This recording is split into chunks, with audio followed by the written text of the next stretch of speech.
I never believed one person could change the entire direction of your life. Not in the way people say it in films, dramatically and all at once. I believed change was slow and personal, and mostly something you did alone, in the dark, in the quiet hours when nobody was watching. Then Celeste walked into the room, and everything I believed about how change happened turned out to be wrong. My name is Zane. I am 25 years old, and for most of those years I have been living at a careful distance from myself. Not unhappily, exactly. Not in crisis, not visibly struggling, not the kind of person anyone would have looked at and said, that person needs help. From the outside, I was fine. From the outside, I was better than fine. I had a job I was competent at, a small flat I kept reasonably tidy, a group of friends I cared about, a family I loved and kept at the particular arm's length that adult children and parents negotiate over time. I was fine. Inside, in the place I never let anyone visit, something had been waiting for a very long time. I want to start from the actual beginning, not from the evening I met Celeste, because the evening I met Celeste only makes sense if you understand the years that came before it. The years of the waiting. The years of the careful distance. The years of being Zane the performance rather than Zane the actual person. I grew up as the quiet one. In a family of people who were warm and loud and entirely comfortable occupying space. I was the one who watched more than he spoke, who processed more than he expressed, who kept the interior life carefully separate from the exterior one. My parents were good people, genuinely good, but they had a settled and unquestioned idea of who I was, and that idea had been formed early and never really updated, and I had understood from a young age that it was easier to maintain the idea than to complicate it. The thing I was maintaining the idea against had no clear name when I was young. It was more of a feeling than anything else, a pull toward certain things, a particular quality of attention I paid to the world around me that I did not observe in other boys my age. The way fabric moved, the way certain kinds of clothing changed the geometry of a person, the way some people moved through the world with a softness and expressiveness that I felt, watching them, a complicated kind of longing for. I did not have language for any of this at 12, at 14, at 16. I only had the feeling, and the understanding that the feeling was not something I could bring into the open, and the habit, practiced and refined over years, of keeping it very carefully to myself. By the time I was in my early 20s, I had more language. The internet had given me access to communities of people who described experiences that resonated with mine, who used words that landed somewhere true when I read them. But having language and being able to speak were different things, and I was still in the stage of having the language privately and using none of it out loud. What I had developed, in the absence of honest expression, was a private life that ran parallel to my public one. Saturday mornings when my flatmate was out. Occasional weekday evenings when I had the place to myself. A carefully managed small collection of things kept at the back of my wardrobe. A mirror relationship that was the most honest relationship I had with myself, conducted in stolen hours and packed away before anyone could see. It was not nothing. Those hours gave me something I needed. They gave me a version of myself that was less managed, less performed, less careful. A version that breathed differently. But they were not enough. Not anymore. By the time I was 24, the private hours had become a way of rationing something that needed more room than rationing could give it. I was running on a small opening of honest air, and my lungs were not full, and had not been full for a very long time. This is the context for the evening Celeste walked into the room. It was Rowan's birthday.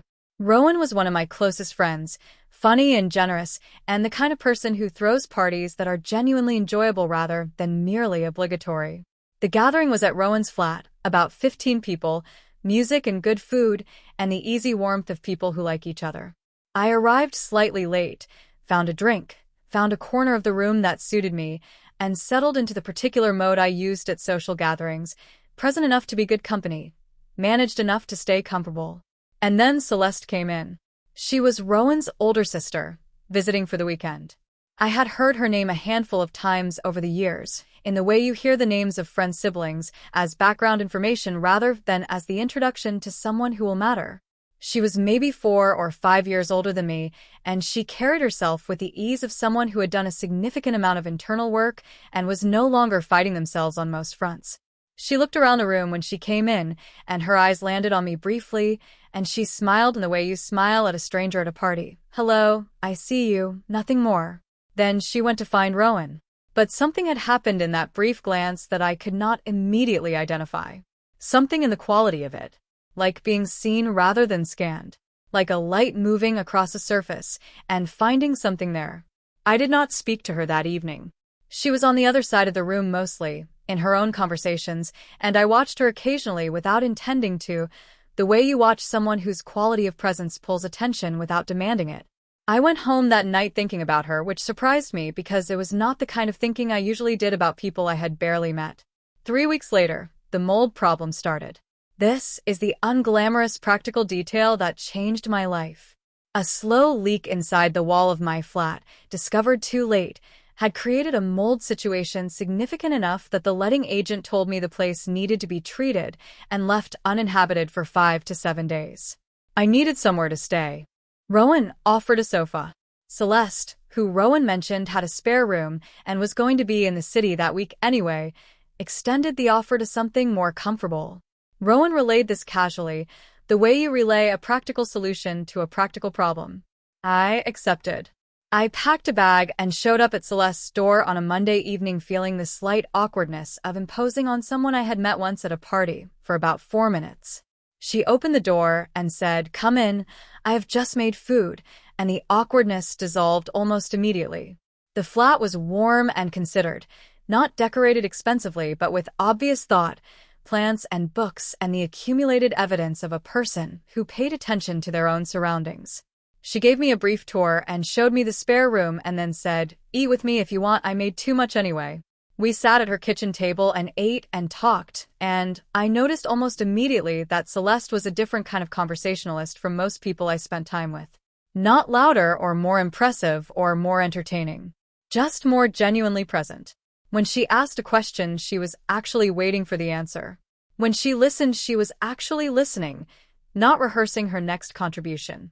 It made me want to talk more honestly than I usually did. We talked for a long time that first evening. About work and about families and about the city and about books we had read. Surface things, mostly, but with a quality of attention underneath them that made even surface things feel like they mattered. At one point she asked, "What do you like about your life right now?" Not a strange question. A reasonable question.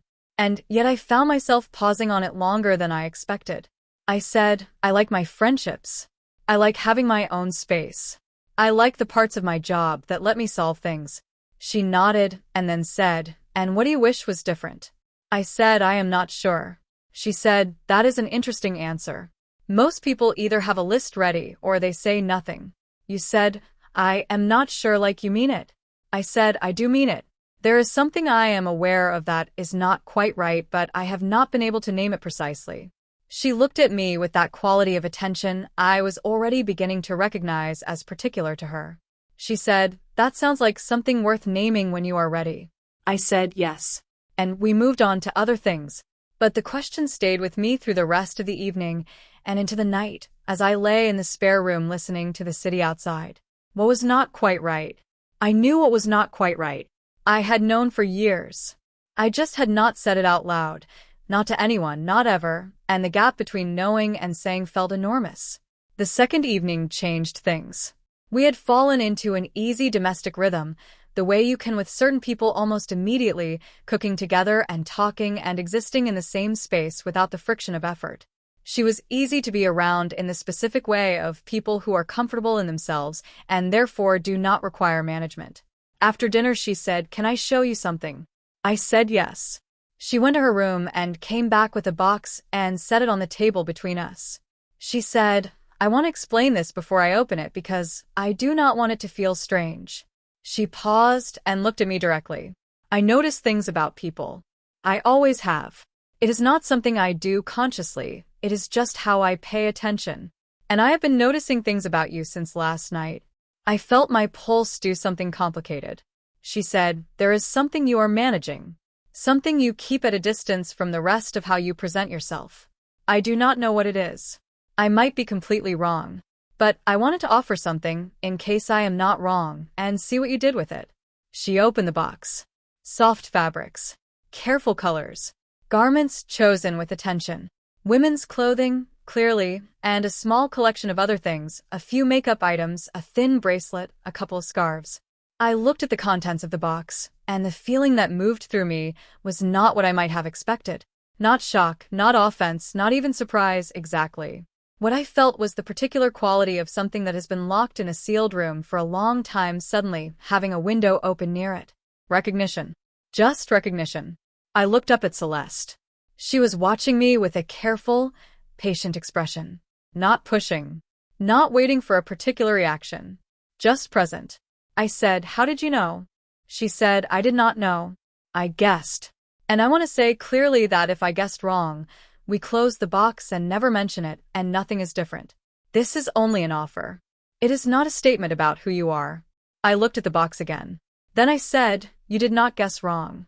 The words came out steadier than I expected, steadier than I felt. But saying them out loud in a room with another person who had actually asked, felt like something structural shifting inside me. A wall that had been holding enormous pressure very quietly for a very long time, allowing just a fraction of movement. Celeste said, "Okay." Then she said, "Do you want to talk, or do you want to look at what is in the box, or do you want to do something else entirely?" I said, "I think I want to look at the box." She nodded and moved the box closer to me, and then sat back, giving me the space of her attention without crowding me with it. I reached in. The first thing I lifted out was a soft knit top in a deep burgundy color, simple and cut, the kind of thing that was not theatrical or extraordinary in any way, but that had been chosen with care. I held it and felt the weight of it, the particular softness of the knit, and something in my hands registered that softness as information about itself. I set it aside and reached in again. A cotton skirt in a muted olive green, midi-length, the kind that falls straight and moves slightly when you walk. A cream blouse with a simple collar. A soft wrap cardigan in charcoal. Each piece considered. Each piece the kind of thing a real person would wear on an ordinary day rather than a costume piece. I held each thing for a moment before setting it down. Celeste did not say anything while I did this. She sat with her tea and let me look, and the quality of her silence was the most generous thing. Not empty silence, but full silence, the kind that holds space rather than demanding it be filled. After a while I said, "I have never done this with another person in the room." She said, "What has it been like?" I said, "Private. Very private. A thing I kept completely to myself because I did not know how to have it any other way." She said, "That sounds lonely." 2 words. That sounds lonely. And they landed with the precision of something that had been aimed very carefully, not cruelly but directly, at something true. I said, "Yes. It has been." She said, "You do not have to keep it that way in here. Not this week. Whatever you want to explore, whatever you want to understand, this is a space where that is allowed." I looked at her. I said, "You are remarkably calm about this." She smiled. She said, "I have a version of my own history that makes me calm about it. Not the same as yours, but something that taught me what it costs to keep yourself at a distance from yourself. I do not need to explain it all right now. I just want you to know it is not strange to me." I nodded. Then I picked up the burgundy top again and said, "Can I try this on?" She said, "That is exactly what it is there for." I went to the bathroom and I stood in front of the mirror and I put the top on and I looked at myself. I want to describe this moment as precisely as I can because it was one of the most significant moments of my life, and I do not want to flatten it into something simpler than it was. The person in the mirror was me. Nothing disguised, nothing hidden, completely recognizably me. But the top changed something about the quality of the image in a way that went beyond the visual. It was not that I looked different in some dramatic sense. It was that I looked more like myself. More like the version of myself that existed in the private hours, the version I had been rationing so carefully. More present. More actually there. And the feeling that came with seeing that was not triumph or relief, though those were present underneath. The feeling that came first was grief. Quiet, clean grief. For the years of keeping this so locked and so private. For the mornings I had woken up and performed the managed version and set the real version aside. For the loneliness of it, which I had been carrying so long, I had stopped fully registering it as loneliness. I stood in Celeste's bathroom, and I let that grief be present for a moment. I did not push it away or manage it or redirect it. I just let it be there. Then I looked at myself again. And underneath the grief, something else. Something warmer and more insistent. A sense of, yes, this, here, finally. I went back out, and Celeste looked at my face, and she did not ask how I felt because she could see how I felt, and she understood that it was complicated, and she did not try to simplify it. She just said, "Sit down whenever you are ready." I sat down. We talked for a long time that evening. I told her things I had never told anyone. Not in a dramatic rush, not in a confessional outpouring, but carefully and in order, the way you tell a story when you finally have someone worthy of it. I told her about the feeling that had been present since I was young, without language. I told her about the years of private hours and the lockbox management of everything. I told her about the specific, structural loneliness of performing yourself for every person in your life and never getting to be the whole version. She listened to all of it. She asked questions that were thoughtful and without agenda, questions that helped me find more precision in things I had only ever thought about vaguely. She did not tell me what any of it meant or what I should do with it. She just received it. At one point she said, "What would it feel like to not have to manage this alone?" I said, "I cannot quite imagine it. I have been managing it alone for so long that alone is the only mode I have." She said, "I think you are imagining it right now. What does it feel like?" I looked at her. I thought about it honestly. I said, "It feels like breathing through the full size of my lungs." She nodded slowly. She said, "That is what it is supposed to feel like." The days that followed had a particular texture I want to try to capture, because texture is what makes experience real rather than abstract. Each morning I woke in Celeste's spare room, and the day had a different quality from the days of my regular life. Not because anything external was dramatically different, but because I was moving through the days without the usual performance layer, without the careful gap between who I was and how I was presenting. We developed a routine, the way people who share space inevitably do. Mornings with coffee and quiet, both of us moving through the flat without the need to fill every moment with conversation. Evenings with food and talk and the ongoing thread of understanding that had started on the second evening and continued deepening. She taught me things, but not in a directing or controlling way. More in the way a person shares knowledge they have because they think it might be useful, offering it without insisting on what you do with it. She showed me the basics of makeup one morning, sitting beside me at the bathroom mirror with her own collection of things laid out on the counter.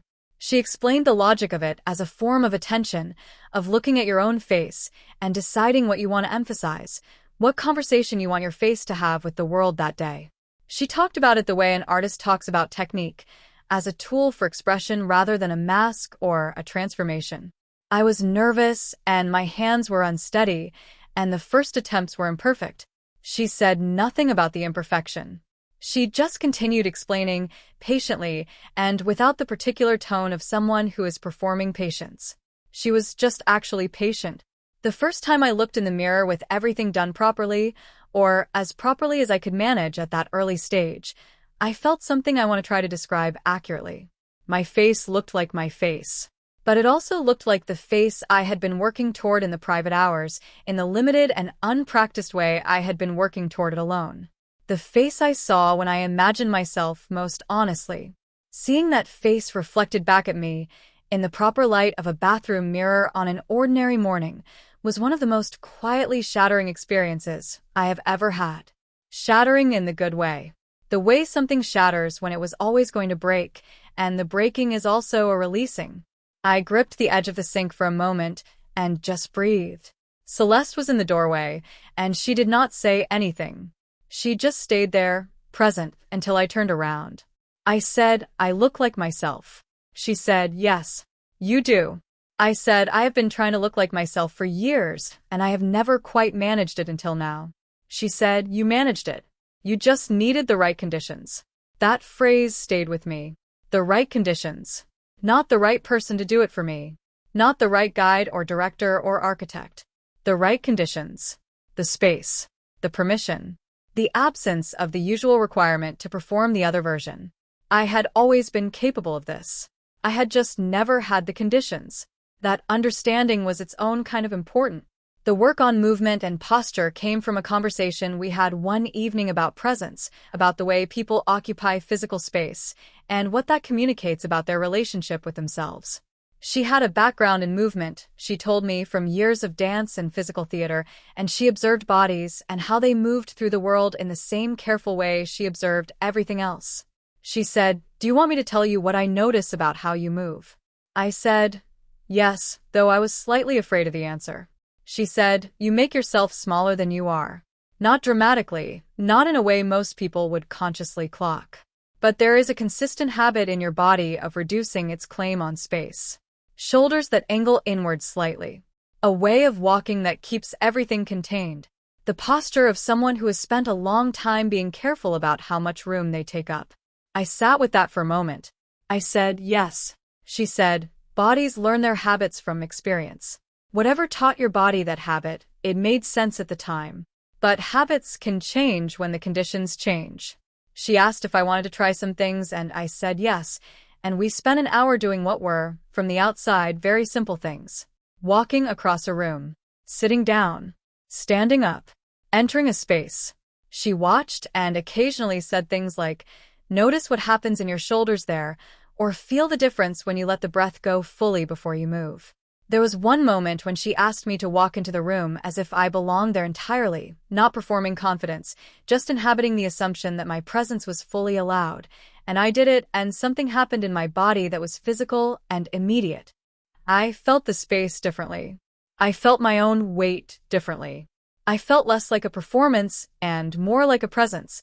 I stood in the middle of the room and looked at Celeste and said, "Oh." She said, "There you are." Those 3 words again. Different from the mirror moment, but carrying the same quality of arrival. There you are. As the days passed, I began to integrate things more naturally. Not as practice techniques, but as ways of being that were gradually becoming more native. The morning routine with makeup, simpler on most days, just enough to feel like myself. The way I chose what to wear from the things in Celeste's box and from a few things I had brought from my own collection. The particular way of moving through a room that felt inhabited rather than managed. I was aware, through all of this, of a continuous low level of something that I think is best described as emotional intensity. Not distress, not crisis, but the particular heightened quality of experience that comes when you are living close to something true about yourself rather than at the usual careful distance from it. Some evenings I felt the grief again.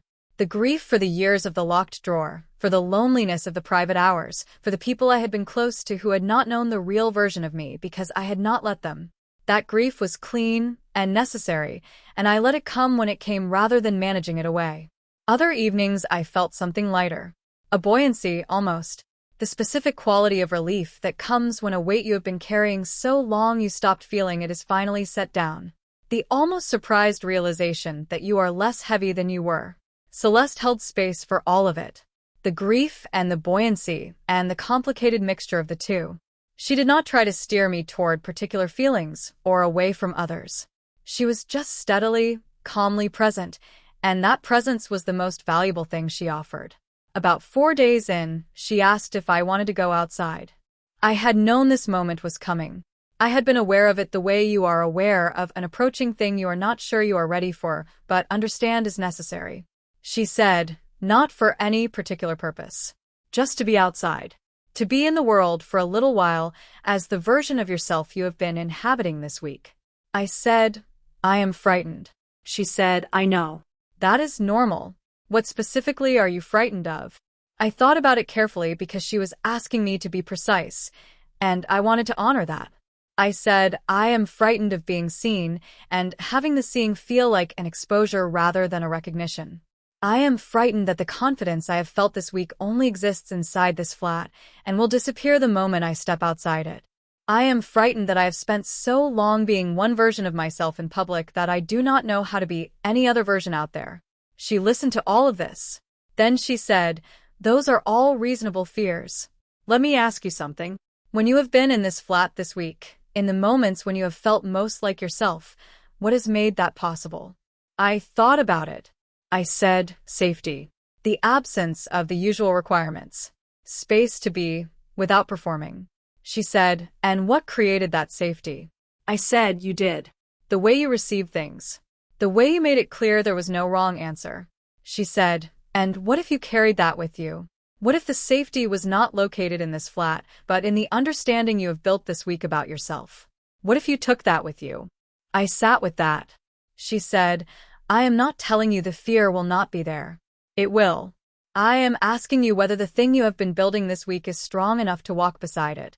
I thought about the mirror moment, about the morning with the makeup done properly, about walking into the room as if my presence was fully allowed and feeling my whole body respond, about the grief and the relief and the gradual, genuine loosening of something that had been held very tight for a very long time. I said, I think it might be. She said, that is enough to start with. We went out the following evening. Not on a busy street, not into a crowded area, just out. A walk in the quieter part of the neighborhood, the street she knew well where the pace was easier and the light in the evenings was that particular golden autumn quality that makes everything feel slightly more gentle. I stood at her front door before we went out, and I was shaking. Not the small physiological tremor of mild anxiety, but actual shaking, hands and legs, the body's very direct communication that something significant is happening. She stood beside me and did not offer false comfort. She said, this is real. Your body knows it is real. Let it know it is real, and go anyway. I opened the door. The air outside was cool and carried the smell of the city in the evening, that particular combination of pavement and leaves and distant cooking that belongs to autumn in a place like this. I stepped out, and the world received me with complete, ordinary indifference. We walked. The first 5 minutes were the hardest. My awareness of myself was extremely high. I was conscious of every movement, every person we passed, every possible glance in my direction. My heart was doing something loud and insistent in my chest. And then, gradually, something shifted. A couple passed us, walking a dog. They were absorbed in their own conversation. A woman sitting outside a cafe looked up from her phone briefly and looked away again. 2 teenagers on bikes went past without looking at us at all. Nobody was watching me with the concentrated, judgmental attention I had feared. Nobody was reacting to me as an anomaly or a problem.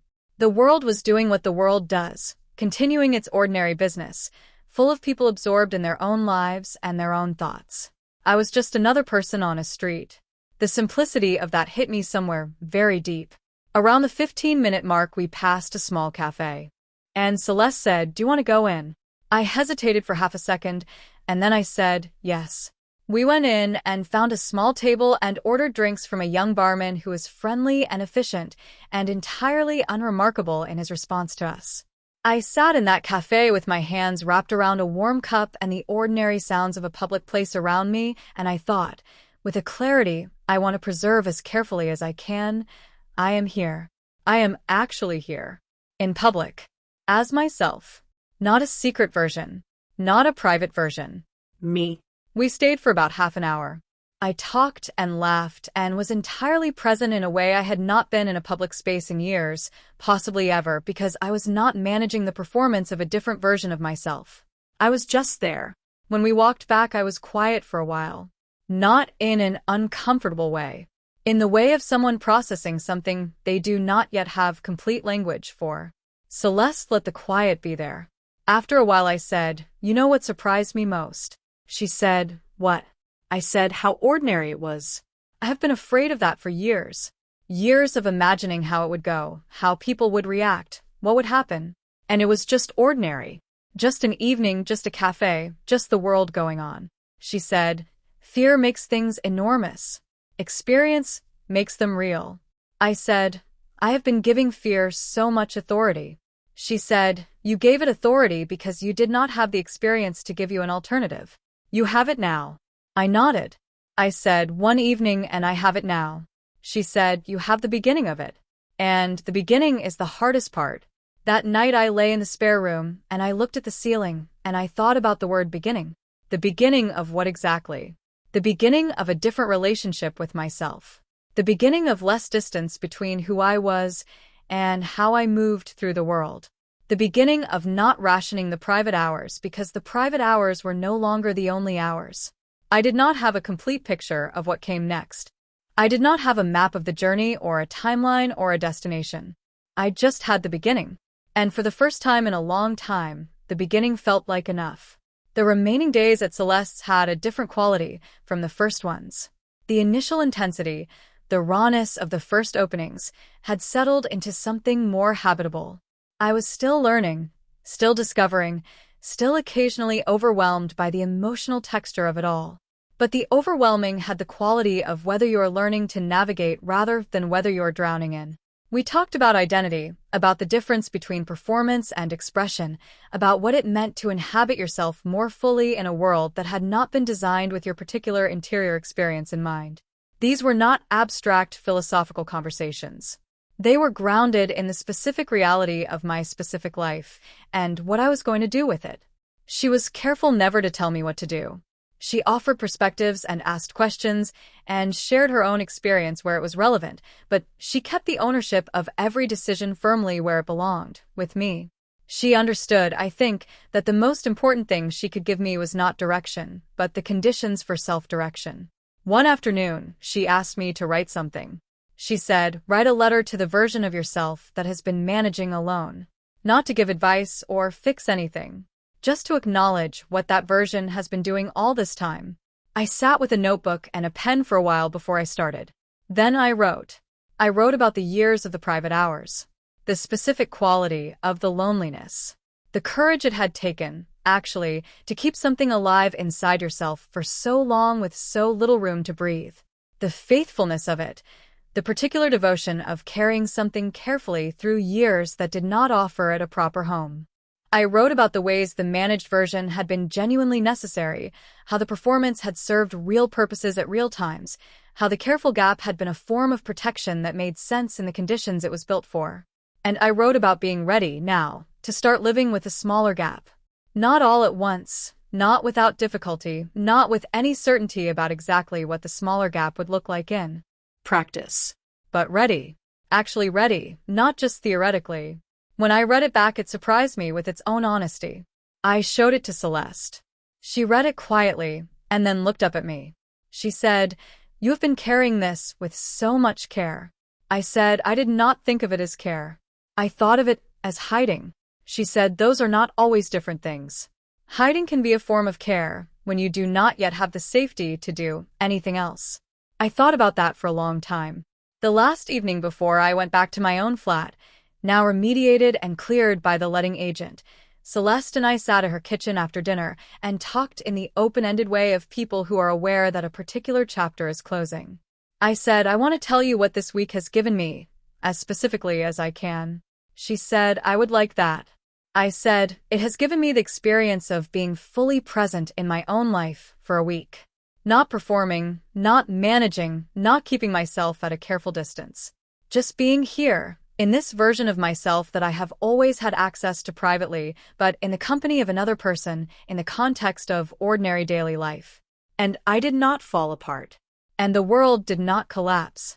And the person who showed up this week is someone I recognize and like, and want to keep being." She was quiet for a moment. She said, "I want to say something carefully because I want it to be accurate and not overstate things." I said, "Go ahead." She said, "I did not give you any of that. I gave you a space in which you could find it, but the finding was yours entirely. The courage was yours. The honesty was yours. The willingness to be looked at and look back was yours. I held a light, but you did the walking."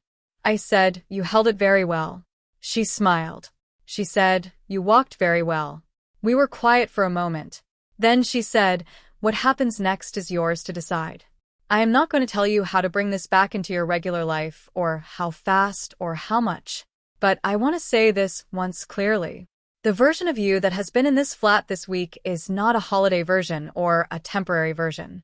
It is you, the real one. And it deserves to take up more room than the private hours."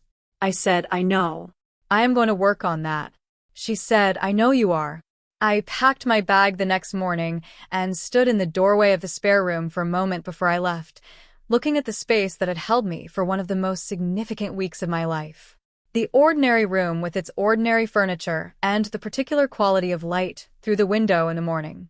I thanked it silently, which I know sounds strange, but which felt necessary. Then I went and had coffee with Celeste one last time, and we talked about ordinary things, plans for the week ahead, something Rowan had mentioned, a book she was reading. The normalcy of it was its own kind of gift. At the door she hugged me and said, "You know where I am." I said, "I know. Thank you." She said, "Come back and tell me how it goes." I said, "I will." I walked out into the morning and the city was doing its usual thing and I had my bag over my shoulder and I walked home through streets that I had walked hundreds of times and had never walked quite like this before. Present. Actually present. The weeks after that were not simple. I want to be honest about that because this kind of story can make transformation sound like an arrival rather than an ongoing process, and the truth is messier and more real and ultimately more worth telling.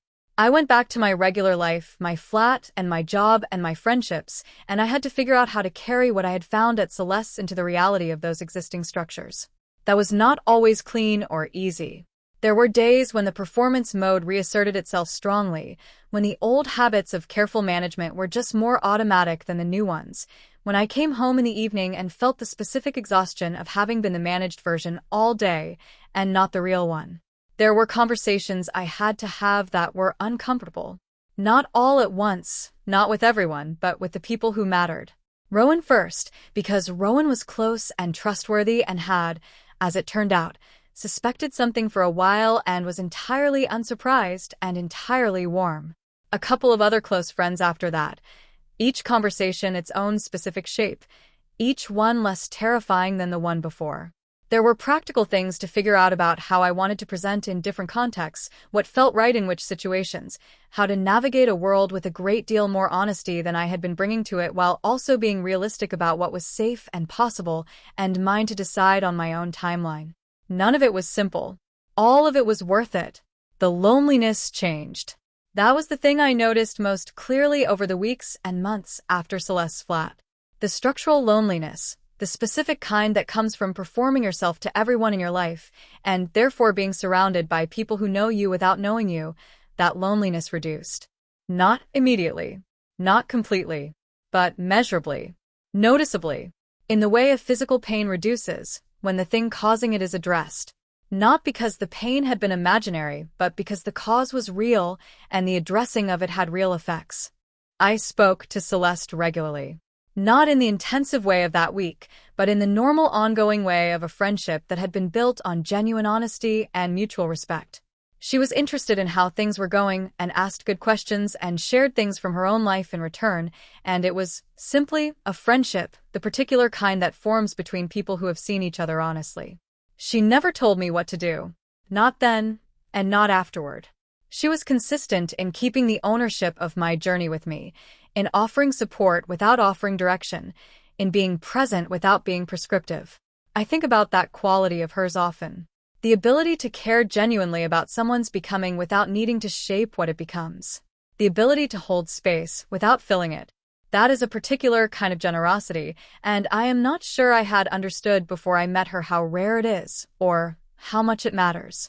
What I want to say, to anyone who recognizes themselves in any part of the story, is something I have been working toward since the beginning, and want to get right. You have been doing something hard for a long time.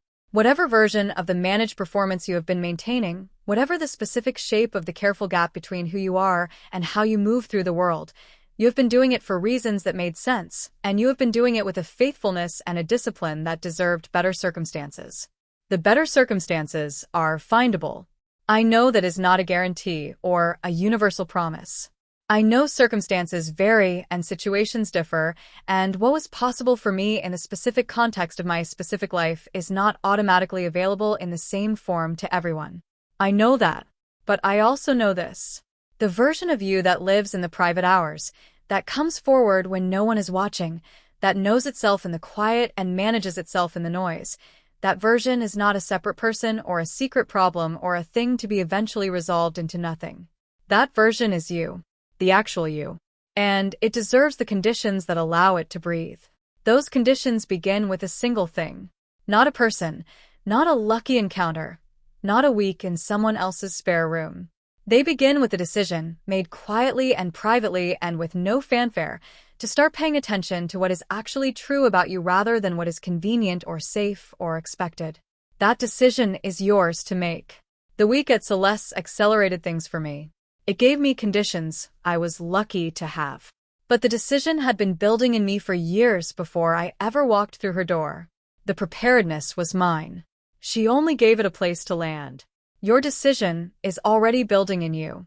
I can hear it in the fact that you found the story, in the fact that you have stayed with it this long, in the fact that something in you recognized something in what I have been saying and kept reading because the recognition felt important. It is important. You are allowed to take up the full amount of space that belongs to you. You are allowed to stop rationing the private hours and start bringing more of the real version into the ordinary days. You are allowed to be seen, actually seen by people who can handle what they see. The world is mostly ordinary. It continues its business. It makes room for more than fear tells you it will. And the version of yourself that has been waiting so patiently, in the private hours, in the locked drawer, in the careful managed gap between performance and truth, that version is still there. That version is still you. And it is worth every single step of the work it takes to bring it home. I know that now. I know it in the way I know my own face in a mirror on an ordinary morning. Clearly and without question, and with the quiet, steady, unspectacular certainty of something that has always been true and finally has enough room to be known. You will know it too, whenever you are ready. The door is yours.